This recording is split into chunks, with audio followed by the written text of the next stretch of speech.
recorded, so you can listen to it later as well. So first up, we have a team from Delaware, and that is Michael Grossman,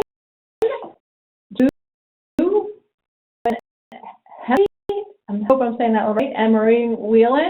They are going to present some of their best practices, ideas, things they went through to help their programs improve their performance. You guys ready? Yep. So I'm going to give you your presenter rights. All right. And we are ready to go. I got to find you now.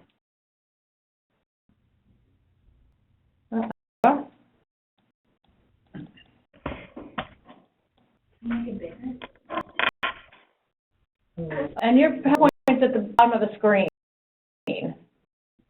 Oh, wait.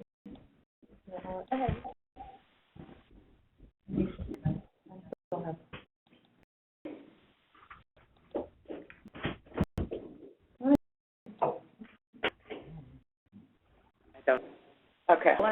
Can you see your PowerPoint? No. Okay. I need to take back my. I need to show up. Okay. Melissa, is it okay if I get started while you're putting it up? Would that be okay? Absolutely. Guys, we want to thank you and Melissa for helping us with the technology here and for inviting us to share our experiences with you. I should tell you that the folks that Melissa introduced, which is going to be Mike and Jerry and Joanne and myself, bring a wealth of knowledge and experience to the positions that they have here at the state. But of all of our great knowledge, what we all did figure out was that nobody knew everything. And by putting as many people as possible into a room to get solutions, we were able to come out with a much better product. Just a word of caution, the thing that we're in right now is called the Massey train station. The reason why it's called the Massey train station is we are literally 12 feet away from a train that goes running past every so often. So when you hear that, the world isn't to an end. It's simply Delaware running its trains. All right. We would also ask that you hold your questions until the end of the presentation. All right, and we'd be more than willing to answer any of those questions that you may have. I have given Melissa the PowerPoint and also the attachments because if you open up the attachment, you'll be able to see what's on the screen a lot better. And also, it'll have some of the on the attachments itself. I'm going to double check that you can see the screen. No, we still can't see it. Okay. All right, that's the problem. Okay, going. I'm gonna solve this. All right. I will see that once we get this, what you're going to see is the PowerPoint is called Target Success. And we should let you know that this didn't happen. We had a great idea on Monday, and it happened by Friday. What happened is it took place over a period of about 3 years, and very much an idea of figuring out what our target was and how best we were going to be able to get there, and it was insights that we gathered as we went forward. Now, the plan was given life after we had a quote-unquote friendly guidance visit for US DOE when I was a new state director, and it's a great marketing strategy because they'll come in and say, gee, it'd be a good idea to do this, it'd be a good idea to do that. But one of the other things they always told us about was, guys, you get out of the bottom quartile. Just can't stay there. So what we ended up doing was looking at our processes and figuring what we wanted as success. So success was going to be either meeting or exceeding our negotiated performance targets. And the reason why we wanted it was, one, so we could justify our state funding and our maintenance of effort match for the federal funding. Our legislators are always asking, is this good for the money we put in? To set standards for ourselves rather than have this kind of we're carried on the winds of chance philosophy year by year. Third is to get to a place where DOE would stop saying, really, you need to get better, all righty, and get to a place where if you're in the top quartile, they stop asking you. You have to have continuous improvement, but they're not quite as top of you as they would be otherwise. They're friendly guidance. And to afford to make a collaborative effort by becoming more transparent. Everyone likes success, and nothing is more contagious than finding that you can have success, and we can all become a part of it. Was on the next screen. You want me to? I can click for you. Oh, perfect. All righty. Well, I can't see real clear, but I'll read it up on top. It says, coming together is a beginning, keeping together is progress, and working together is success. I'll give you a little context about what happens in Delaware. Clearly, we're smaller than Maryland. We have 15 AE programs. Some of them have satellites, some of them don't. 4 prison ed programs that are in level 5 prisons, which means folks are behind the wall 24/7. We have 2 literacy programs, 3 integrated English literacy and civics programs, and the vocational areas we work around is HVAC, welding, and entrepreneurship. We serve about 5,000 folks annually, and our budget between state and federal is about $2.1 million. That's it. Others are LEAs, their community organizations, their prisons, and their community colleges. We provide instruction in elementary and high schools, college campuses, libraries, churches, probation and parole sites, and housing authorities. The truth of the matter is, you ask us and we come. As long as you charge rent. The vast majority of our staff are part-time staff. When we did this journey, programs were siloed. Sharing of information was coincidental, not planned.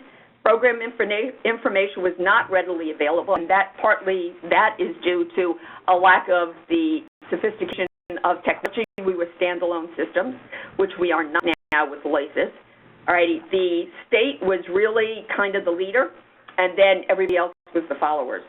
What we learned was that success was more easily attainable if we determined the prime components of success, and that's what you're going to see up there on that target. It's going to be learner-centered processes, data-driven decision-making, focused instruction, and targeted PD for continuous improvement. So that had to be there. We also decided that we would all become partners in achieving success. We shared insights, best practices, and we worked as a unit to achieve success. So it was no longer the Polytech program, the Christina program. It was the state of Delaware getting to the performance targets we needed. So many hands made lighter work. Essential components, as you can see up there, are the learners, because let's face it, without them, we got no program. Data to be able to look at all levels of the program, anywhere from administrator to the secretary to the teacher to students. PD, both on the state level and on the local level, and also the focus instruction worked towards where PD was going to be targeting. Oh, Melissa, could you go to the next slide, please? All right. Is then, all right, alone we can do so little, and together we can do so much. We needed success, and what success was defined as. Administrators, which is our student alumni organization, teachers and state teams had to be. I think that Is somebody still on? Could you, everybody, please remember to mute your microphone? Can you hear me? I hear you, right. Often's going to be in the chat box. Thank you. Okay, no problem. We identified what the unique strengths of each of the stakeholders were and the unique opportunities that each of those stakeholders had to help us understand the process of how adult learners get to success and make progress. So we had program administrators sharing expertise, experience, the guys that had the new ideas, and also the more mature administrators who had the tried and true processes and their experiences. We also had data specialists who might have been secretaries, program coordinators, or counselors. We have students and student alumni who are the OASIS, who make informal and formal student surveys of what was going on. And we also asked what was going on at the annual summit that we have. Our annual summit is a literacy summit in which we invite students, teachers, administrators all on the same day for the same event so that we share what our ideas are. So the group shared and reviewed research processes, state policies based on both data that's qualitative and quantitative. And then at our meetings we have something we call an aha moment. And it's that new understanding that somebody may have come through over the past month, so share it with each other, every program that's funded, and then see how it is that we can help each other improve. For Delaware Adult Ed is collaboration, mutual support, perseverance, and continuous improvement, and we're all in this together. As you hear the other presenters, what you'll see is that our data testifies that belief works, and it was able to bring us up into the highest performing percentiles. Now, having said that, Mike's going to talk about what some of our processes are. So, on learners, our first contact with students is a structured student orientation. It's in advance, and they advertise these information sessions, which could include registration and enrollment into classes. Maureen talked about the various types of program locations that we have. Some of the local procedures, and that's part of the presentation. And also are many consistent statewide aspects of adult programming. For instance, statewide state form that is consistent across the state. This is in-person at registration by students, and it collects information like demographics, education history, and other data that will be entered into the LACES system. They lead a staff-led presentation and question and answer session about what are the reasons adults have come back to school, what are their goals, their aspirations, and to do next. And is our statewide mantra for the last year or so is what's next? What do they plan to do after working on their academics or concurrently while working on their academics? Like student persistence, common. Recent research and other presentations like Duke's Mindset and Duckworth's Grit and Grit Scale, these kind of things encourage students to have retention and to complete their goals. That's like the TABE or the Best Plus 2.0. Some sessions are, in some places, they take the assessment that very day, that first time they're at the program. Sometimes it's an appointment where they come back for another session. This could be paper pencil, could be computer-based. Some programs have the scores that night, and the student meets with a counselor about enrollment. About a description of ESL, ABE, GED level. Talk about student information, policies.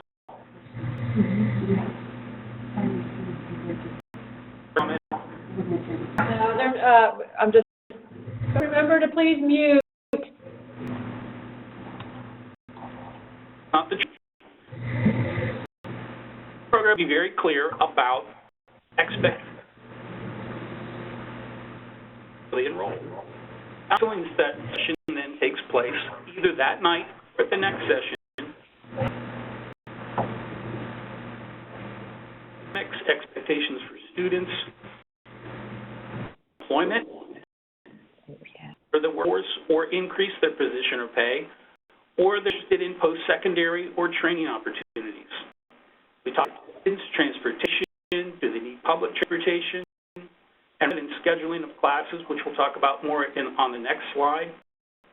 Goals, position, career planning. And then questions from students. Program staff want students to be well informed before committing to enrollment. And we communicate strategies to help retain students through completion of their goals and outcomes, because this directly influences program performance at the local and the state level. Next, please. There you go. There you go. Customize resources and student services that are provided during ABE classes when starting a new program or planning for the next year of an existing program. There are things that are first enrollment history, the years that are available based on funding, classroom space, the population by NRS levels, as you're going to hear throughout. We're constantly looking at the data of the NRS and the grant, what was written in the grant. If a program that they were going to service 200 students at various NRS levels. That would be the expected program. Placement on assessments being completed at orientations or after. Program managers sort of have an idea already before that happens how many seats they might have available NRS level. So we ask them for waiting lists every fall and spring, and so we're constantly looking at the number of seats that are being filled and capacity for each program. So placement is based on, for BE, the lowest TABE scaled score in reading or math, and for EL, that's plus 2.0 scaled score.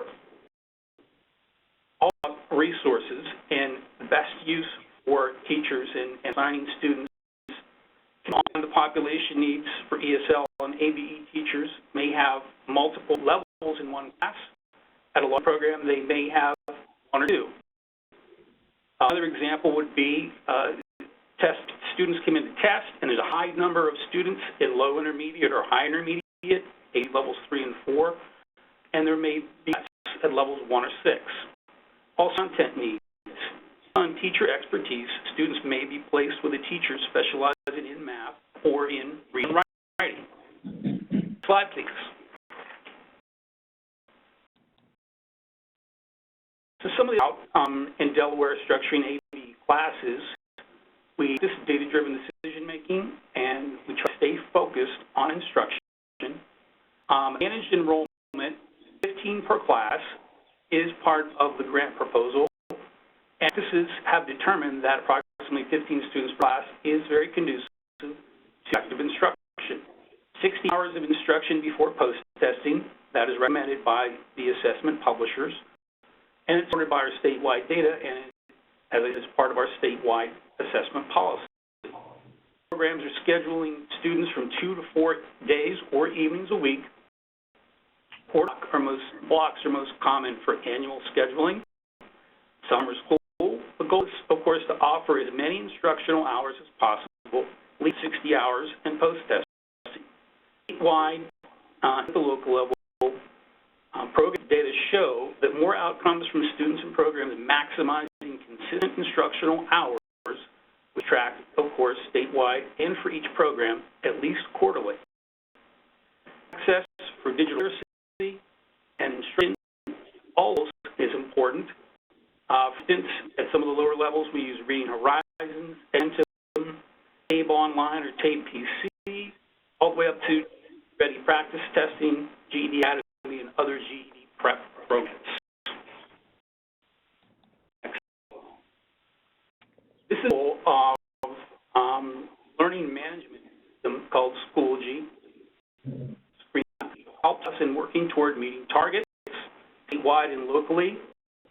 It's often used by K-12 schools and others as an instructional site, more as an administrative tool. Example here, and if you click one more time, there will be an arrow that will show up on the marked FY17 meeting information and resources. It's a repository for sharing information, posting updates, discussion boards, taking surveys, and collecting information. And one of the best things we use it for is monthly webinars where all of our admins across the state, online or in person if they choose, in that folder for every month, and state team and others populate that with information that we're going to discuss at the meeting, and minutes, and post the minutes for every meeting. So this is a place for us to share information. You're going to hear more about Schoology a little bit later in the presentation. Most important topics we cover in these meetings, statewide program data, that Joanne is going to talk about next.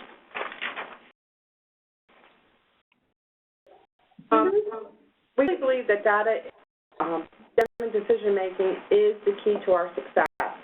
It's my pleasure to share with you two of our more improved forms that we have created, by design. The first is our program report card. It was created actually during fiscal year 2009.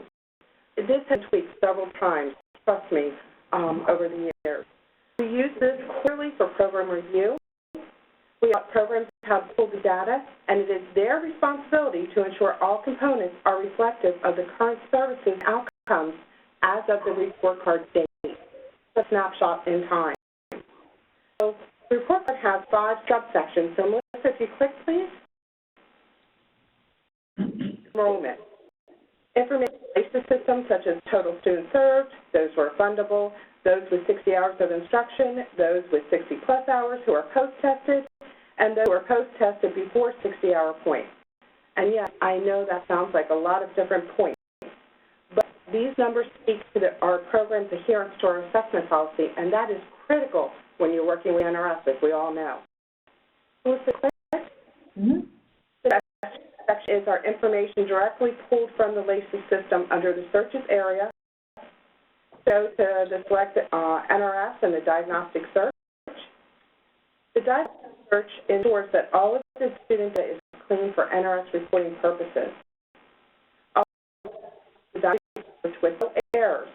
If there are errors, the data is rejected for the quarter, and we do not actually proceed with the review. It is rejected on the spot. The program has 1 week to make corrections to this diagnostic search area. We will then do the complete report, but it is our belief if the student diagnostic is not clean, then data you are reporting is not clean, and we are not going to accept it. Email goes out immediately to the state director. Also in this section, we include information from the Table 6 because we need to know and want to know those who have the high school diploma or their equivalent when they come in, and if it is based U.S. or non-U.S. That's section 2, and yes, we are really tough on this. Everyone's responsibility and has been since 2007 to make sure their data is clean for LACES search diagnostic. The third section includes information from NRS Table 4 and 4B. We are trying to ensure programs are meeting the state NRS targets or moving towards meeting them. And we understand that, you're going to meet themselves in the second quarter. But you should be making progress, and they understand they're looking for at least a 25 to 30% progress by second quarter. We also have an area to identify our current dropout rate. We keep a pulse on the dropout rate to ensure that I'm looking to see that we are meeting those enrollments as well as the EFL outcomes. Click, please. The version of the report card is based on our Delaware Goal Outcome Report. It's been customized with the LACES report on the goals, so it captures student outcomes even while they are still enrolled in our system. These outcomes are reported to our state legislature in our annual report. We'll report everything per the NRS rulings of who left.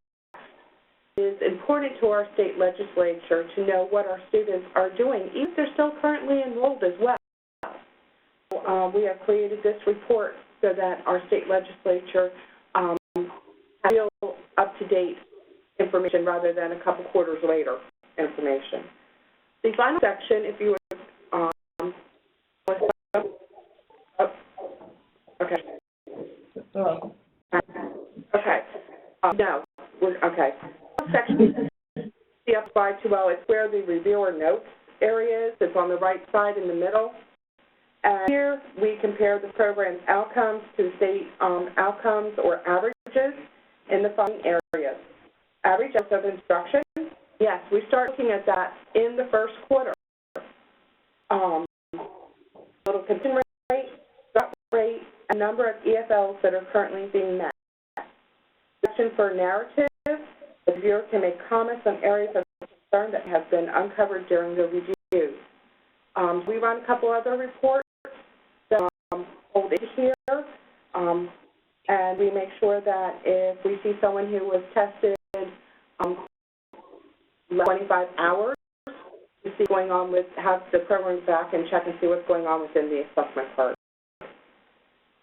Our from larger programs run this report monthly, so they have the true pulse of their program rather than just a gut feeling.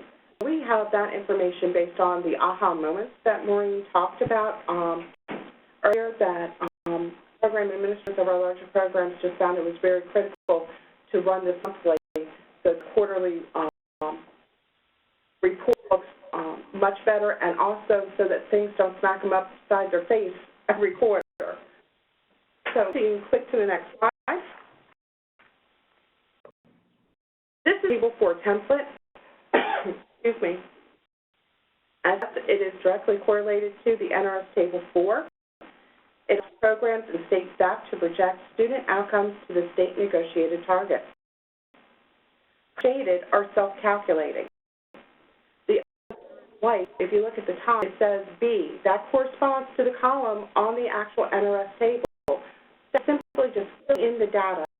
It's a different way. It's one thing to print a Table 4, another to actually look at the data from Table 4 succinctly. We believe, and our leaders that this helps them do that. It's more empowering than just looking at a Table 4.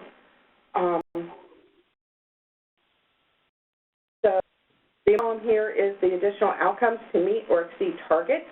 This column formula takes into consideration the total number of students with their respective POPs and their outcomes. The formula on the negotiated target to give the number of outcomes still needed to be successful, or the number of outcomes that is over the total needed. If you click, Melissa, and click again. Okay, so the number displays a negative, that is a positive, and let them know that they can send resources to another EFL that still hasn't been attained. So essentially what that is saying is, in this table, in this representation, that we're at a negative 48, meaning we're 48 to the good in that bin of making that target.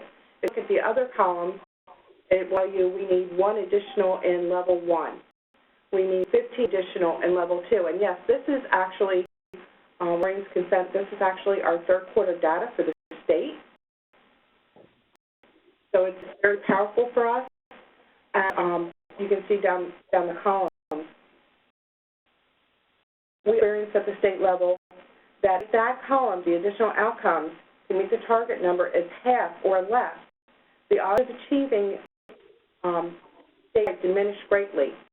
So, for example, if you look at the additional columns, and then you go over and you look at our students remaining without MSG. Okay, L1, we need 1, we have 15 students. Hey, we're pretty good there. The next one, we have 15 students. We have 77 students. Yep, good there. So you can see where a program can go through and know if they have enough. There's an example later on that Jerry will be demonstrating that is where the power for this tool comes in. The fiscal year 2012 as a state level tool only. Shortly after we demonstrated the use of this tool to the program so we could show them exactly where we were as a state, they requested that they actually have this arsenal in their bag as well. So now our larger programs actually use this template weekly or after large assessment, post-assessment sessions, and it allows the program administrators to know exactly where their own strengths and weaknesses within each EFL lie. We also use this information at state ABE meetings to stimulate discussion for program improvement.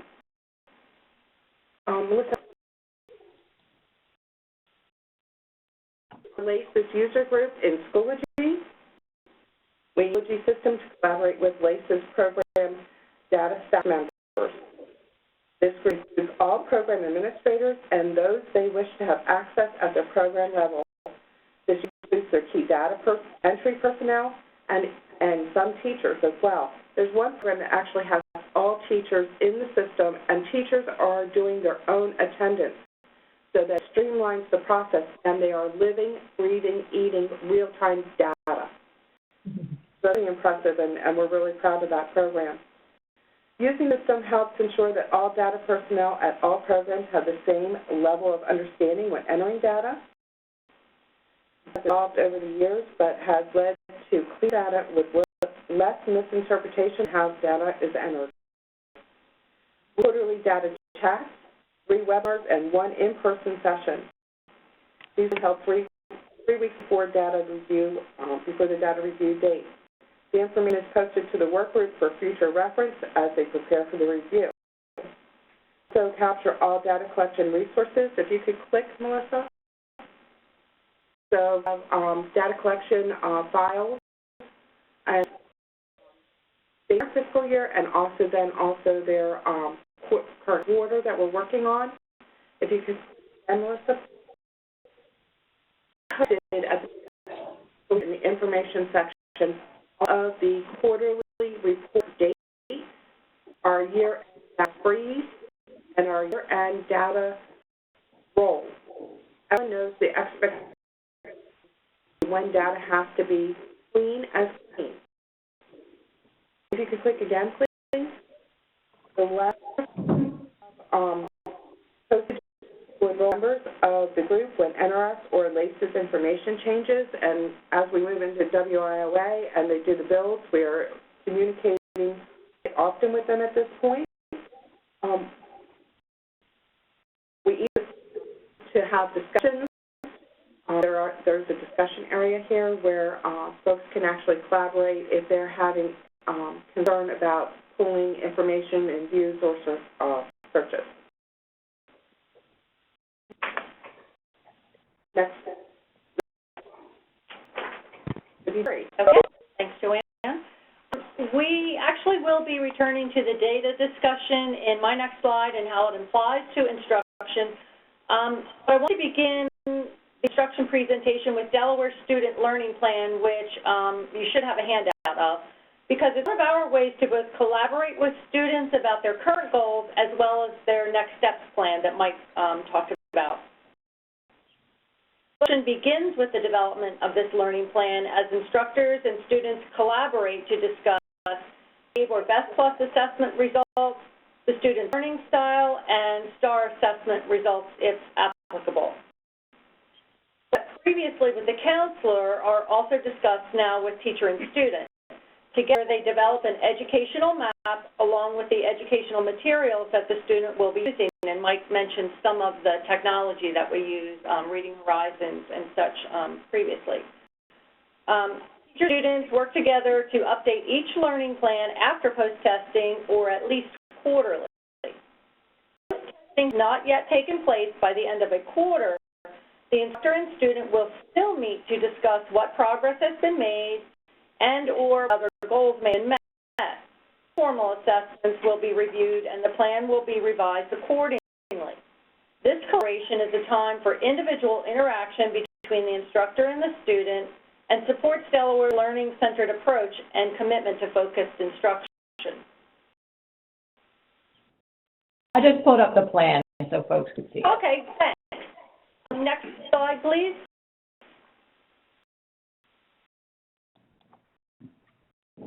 Turn to the data discussion, and yes, data is beautiful. All instructors have access to the table 4 Joanne described. For some reason, an instructor is unable to access LACES, maybe because they're working at one of the satellite sites, Mike mentioned. Table 4 can be provided by their administrator. Table 4s are reviewed at least quarterly, however, are available at any time. This helps both administrators and instructors with individual accountability. At any given time, instructors know what their class data is and how it relates to the state target. Table is very powerful in that it provides instructors with specific information about how many of their students need to complete an EFL to reach the state target, particularly as it compares to the number of students that are remaining in their class. Data can actually be shared with students, and during the class, data provides a sense of community in a classroom where the instructor, all students and paraprofessionals or tutors are all responsible for student outcomes. For example, let's move to the next slide. Actually, real data from a second quarter class, so it's not the actual updated table 4 Joanne described. I chose this example because it's very similar to the data I used as a teacher. This is the combined data of actually 3 classes taught by one teacher. Teacher teaches all of these levels 3 a day in 3 separate classes. For years, I taught this multi-level class of both lower-level ABE and ESL students. So as looking at this table 4, pay close attention to column 5, additional outcomes needed to meet or exceed the state target, and column 6, the number of students remaining at this level. The ABE basic level, which is level 2, there are 25 students remaining. To meet the state target of 56%, 12 more students need to complete an EFL. At the EO beginning level, there are 2 students remaining in this class, yet 3 EFLs are needed to meet the state target of 68%. This time, in this class, reaching this target is impossible. I would not provide my students with this table, however, I would share with them some of the relevant information, such as the ABE beginning basic level. I would explain to my class that, as a class, we need 12 more students to reach their goal by the end of the year. So if another student would all cheer extra loud for him. The ways I work to develop a sense of community in my class. Next slide, please.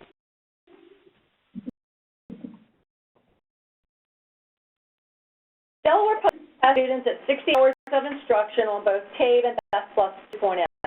This is an example of focused instruction. This particular slide is an example of how one program tracks hours of instruction and days remaining to be assessed. Again, a very valuable tool for both teachers and students. The current hours column is color-coded to display very easily which students need to be post-tested. The red coding means these students need to test at the next available testing session, and at this site, testing takes place every 2 weeks. The yellow coding means that students will be tested soon and should be making preparations. Students prepare for post-testing in advance by providing a timed practice test, viewing concepts a student may be struggling with, and helping the student to develop test-taking strategies. Importantly, this preparation time allows both students and teachers to view post-testing as an opportunity to test instead of being required to test. Testing provides students the opportunity to demonstrate their new skills and should be embraced. The coding here that these students have recently tested. Next slide, please.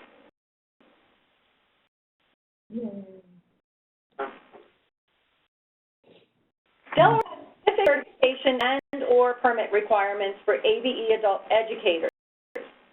Public school teachers also working in ABE must hold an initial continuing or advanced Delaware license. Other educators must qualify for an ABE permit if they have received a bachelor's degree and have passed the practice.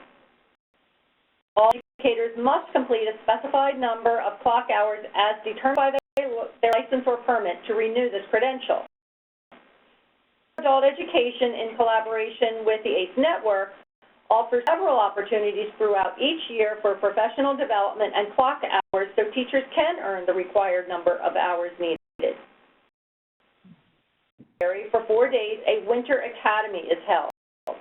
The 2017 Winter Academy hosted 2 two-day CCR workshops, one for LA and one for mathematics. Each days in June and 4 days in July are designated as our summer academies. Examples of upcoming summer PD include diversity training, standards training, admin training, and GED training. In May, OASIS Annual Summit is held. This conference is for both teachers and students and offers a variety of workshops. Additionally, Outstanding Student Awards and Outstanding Teacher Awards are presented. The keynote speakers were Delaware's own twin poet laureates. Because summer and winter academies and the summer and summit are held at the same time each year, it allows both administrators and staff to plan well ahead of time. And the ability to plan ahead was revealed in a previous teacher survey. Planned and developed in this way, more adult educators are able to attend and choose to attend. PD ultimately results in higher student achievement in EFLs. Professional development presenters include state staff as well as trainers from World Education, LINCS, GED, and COAID. Be delivered in several formats, as this was also requested in a staff development survey. Next, please. As much currently used the Schoology learning management system. Prior to Schoology, Moodle was used. Schoology is a valuable tool to disseminate information via discussion boards and posts of documents. Used as a repository of information and resources that includes state documents, meeting agendas and minutes, and state forms and annuals. It is also used for class templates such as Delaware's Career Writing Certificate of Attainment and can also be used for tracking PD. Associated with professional development and administrative documents can be uploaded into common folders and can be accessed by all members of a group. For example, ABE materials for staff. All educators and administrators have access to Schoology, so it is a very efficient way to collaborate for meetings and share PD information and instructional resources. Next slide, please. This is of the ABE material for staff group. We also have an ESL group and several other groups as well. It displays a recent World Education post that I actually posted. I was able to attach the link to the EdTech Center so educators could directly access this information without having to go out to a separate site. On the left is a resource button, and next slide, please. So, as resources group or section includes folders for state documents and policies, edu-resources, professional development documents, and eSynergy, which is our DACE online newsletter. Again, it's a very efficient way, an easy way for our adult educators to have access to the materials and information they need. And at this point, I'm going to turn it back to Maureen, and she's going to wrap it up. All righty. So, guys, what we did find after we decided what success was and what the components of success was, what were the patterns that we had learned. One is that we needed to share clear expectations for students and for staff. There was a time when we would hear administrators say teachers are going into the classroom and they're doing the best that they can, which we truly believe. But not really sure of how good you're doing until you're looking at the data to see what it is. We all had a time at which teachers would end up saying they're not ready to test. Really, they're not. They haven't learned enough. It's that kind of whole poor dear them syndrome. Well, it turns out, sure enough, we tested and those students had learned, and those students were really appreciative of the fact that they did learn and that we recognized it. And our guess is going to be, once you've learned, you've demonstrated that you've learned, your perseverance keeps coming, and they're going to stick around longer. All righty? We integrated student goals, and we created relationships with the students. Well, this is no big aha, because that's what research is going to tell you. Any successful organization is based on the fact that there's relationships there. People care whether or not you come. People are there to help you get to what your goal is. Otherwise, what are you bothering to show? And we know that adult learners vote with their feet. We just don't show up anymore when they're not seeing what we present as something valuable. We all staff in program improvement, that everybody from the guy who answers the phone when you call up about a program, being helpful, asking questions, directing you to where it is that you need to go.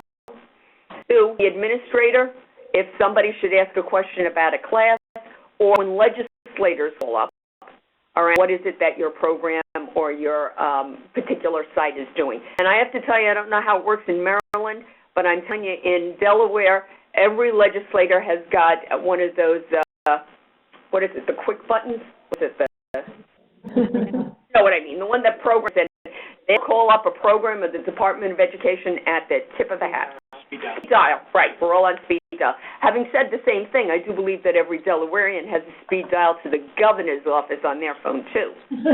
That's not unusual. All right, so we do kind of have these real personal relationships going on here, which is interesting given the fact that I came from New York City and it wasn't quite the same there. Also, what we talk about is monitoring data. You heard everybody talk about it. It's not just the program administrator. It's the teachers and it's the students being a part of that too, so that we know we are being effective.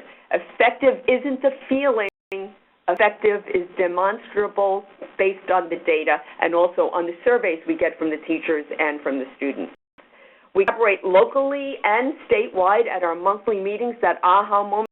People really do start to share, gee, you know, this worked with me, and you'll hear another program say, well, how does that work? Can I call you later? Can you? Or we'll ask them to make a presentation at the next meeting.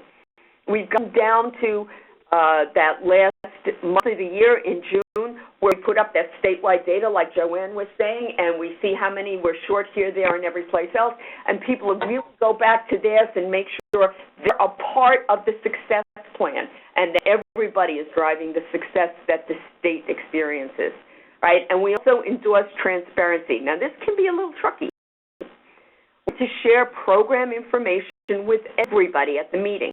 That was not usual. Not their data shared if it's not particularly good. But it became not a matter of you're a bad program. It became a matter of, okay, let's see what we can do to make sure everybody gets into the boat and we all get to the other side of the lake. Right? It became a matter of let's help each other, let's figure out what it is. So people weren't afraid to ask questions of each other. And they weren't afraid to say to the state, look, this is something we need to do.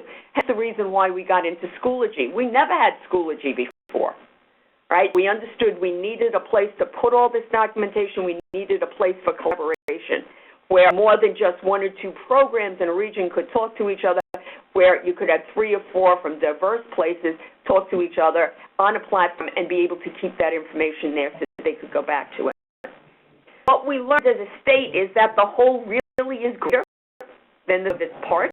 A sense of common commitment to making Delaware a higher achieving state where the students experience more progress toward their goals, and the sense of collegiality between all of the programs and the state and the local. I will call folks, and they may not be running to their phone to get my call right away, but the deal is definitely going to be the stately calls when you're in trouble. That's gone. We get calls coming into the state and us going out and asking people, help us what we know their strong points are.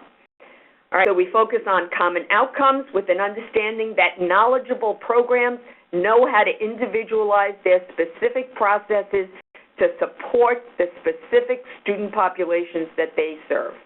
And in Delaware, we really do believe that success is achievable when all of the partners have the same target and when all the partners are in the game. I hope that it's been somewhat valuable, but real interested in finding out what it is that you guys do too. So back to you. Okay, thank you so much, Team Delaware. We have a situation where Rebecca actually has to leave at 11, so we're going to try and reschedule her presentation for another time because we want to give folks the full bit of her information as well. But I want to ask the folks out in the if they have any questions that they want to for Delaware to answer before we sign off. The one question I did get was, we'll have PowerPoint, and yes, you do agree that we could send this PowerPoint to our locals, correct? That's fine. Yeah. So the PowerPoint and some of the handouts that were sent to me, I will make available to all of the local providers. Any questions that folks might have?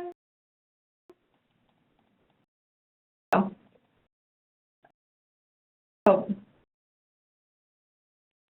So how much time goes into creating the report card monthly? And the information to standing comes directly from LACES. How much does it take to do those monthly data? To pull the information that's on the report card takes about half an hour, and then to plot it in takes about another 10 minutes. I mean, the first time going round, I'm not going to lie to you, it's going to take a little bit of time because you have to figure out what's going on and what you're pulling from. But once you get it down to a science, and I have instruction for our programs, so it takes programs like an hour. It's an hour process once a month, and it's double use of an hour. And a lot of times it's the data person who's pulling and the administrator who's filling in and looking and crunching numbers. Yeah, the follow-up that I think that you guys got directly was, would it be possible to share that template with us? To report, you have both the report card and the Table 4 template.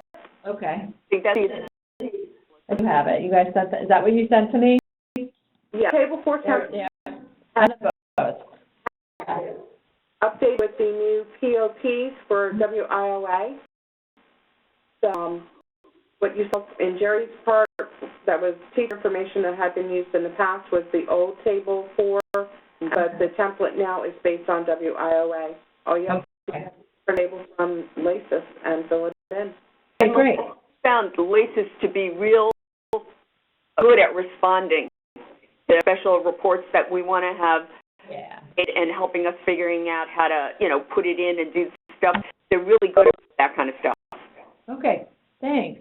Another question is, what was the length of the registration process discussed earlier? So how much time on us for the registration do you find? Well, not including the assessment part, it's probably about an hour presentation and question and answer session.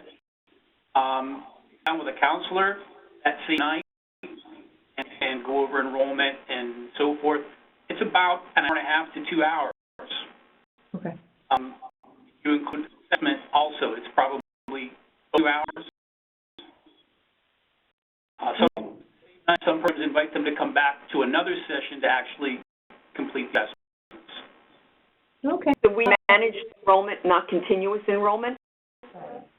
Right. We have managed enrollment as well. Yeah. Keep a waiting list? Say that.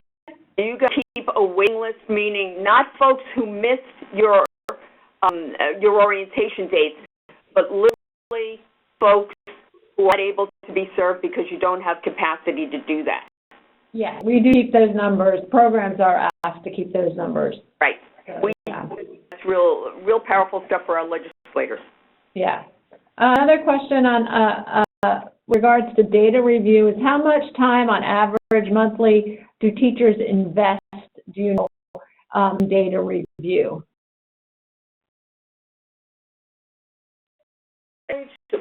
Teachers are, it's usually when they have their monthly staff meetings. Mm-hmm. Item. So they have the information pre-printed for the teachers, and they talk about it. It might be 15 minutes at that meeting, but then the teacher can review the information at their leisure afterwards. Okay. And then another question came in about resources that, have you seen an increase in resources, funding, or support from the state or federal with being transparent? Let me ask you, have you guys seen any kind of increase? No. So we're going to come down and listen to the same telephone you guys do. Right. Yeah. We're all trying, right? But right. I'll tell you on the state side, currently the Delaware state budget is $395 million down from what it should be. So we've already started talking around decreases in budget for next year. In fact, when we put out our continuing grants application, we asked everybody to decrease by 10% on the state side and somewhere between 5 and 6% on the federal side.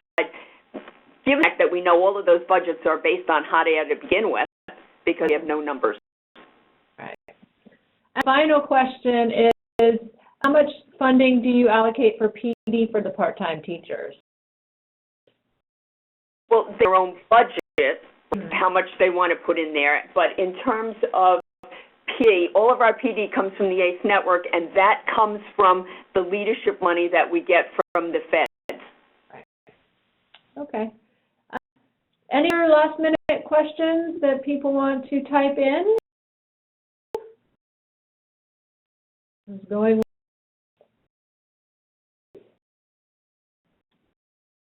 I know that if questions come up, I can field them and direct you to whoever might be able to answer them. I appreciate all of the time and effort you put in this presentation. It was fantastic, and got very nice comments in the chat box. We are really happy that you are available to share with us. And if we have anything that you might need, we're happy to help you out as well. If there's nothing else, if there are no more questions from anybody, I am going to stop the recording and have everybody sign off. And thank you again. So Okay. have a good.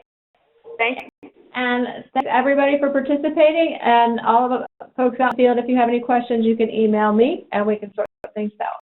Thanks a lot.